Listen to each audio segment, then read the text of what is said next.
एक गांव में एक खुशहाल परिवार रहता था। माँ, पिता, 3 बेटे और एक बेटी। बड़ा बेटा डॉक्टर था, छोटा इंजीनियर और बीच वाला बस एक सीधा सादा मजदूर। माँ बाप हमेशा कहते, तू कब सुधरेगा बेटा, कुछ कर अपने जीवन में। वो मुस्कुराकर बस इतना कहता, अभी वक्त नहीं आया है माँ। समय बीता, दोनों बड़े बेटों की शादी हो गई। बेटी की भी शादी अच्छे घर में कर दी गई। सिर्फ बीच वाला बेटा ही रह गया, न ज्यादा पढ़ा लिखा, न अमीर, न शादीशुदा। फिर पिता के गुजर जाने के बाद माँ ने उसी बेटे की शादी गांव की एक सीधी सादी लड़की से कर दी। शादी के बाद जैसे उसकी जिंदगी ही बदल गई। अब वो सुबह से शाम तक मेहनत करता और कहता, अब मैं अकेला नहीं हूँ, मुझे अपनी पत्नी, माँ और आने वाले बच्चों के लिए मेहनत करनी है।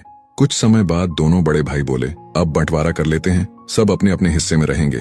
माँ ने बहुत रोका, पर उन्होंने तारीख तय कर दी। वकील आया, बैठक हुई।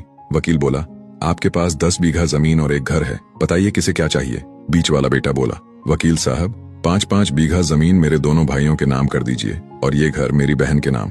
सब हैरान रह गए। बहन बोली, छोटे तू क्या करेगा, तेरे हिस्से का क्या।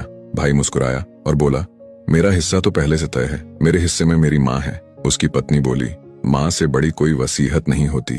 पूरा घर सन्न हो गया। दोनों बड़े भाई रो पड़े, कागज फाड़ दिए और बोले, अब कोई बंटवारा नहीं होगा, क्योंकि माँ किसी की हिस्सेदारी नहीं होती। उस दिन के बाद वो घर कभी नहीं टूटा, क्योंकि अब वो दीवारों से नहीं, दिलों से बना था। निष्कर्ष, दुनिया की हर चीज बांटी जा सकती है, जमीन, दौलत, मकान, गहने, पर माँ का प्यार कभी किसी हिस्से में नहीं आता। माँ घर की दीवार नहीं, उसकी नींव होती है।